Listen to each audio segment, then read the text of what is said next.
Welcome to Not Milk Never Milk. Subscribe if you're lactose intolerant. You begin by preparing both phones and the app so the transfer is smooth.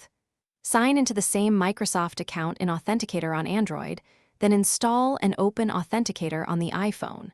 Once done, update both devices and confirm you have stable Wi-Fi and Bluetooth enabled, because the app uses local transfer.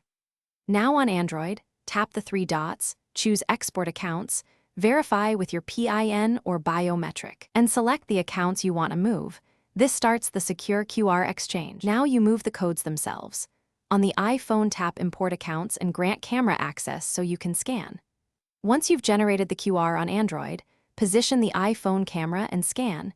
Make sure each entry shows the correct issuer and account email, because mismatches create login failures later.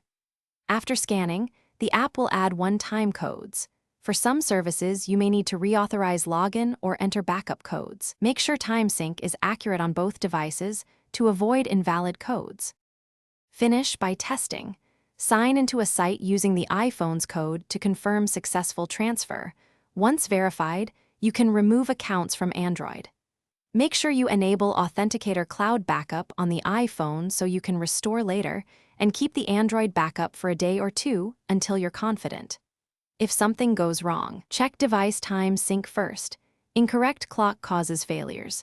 Then rescan the QR or fall back to recovery/backup codes to regain access and reconfigure any stubborn accounts. Thanks for watching. If this was helpful, leave a like and consider subscribing. See you next time.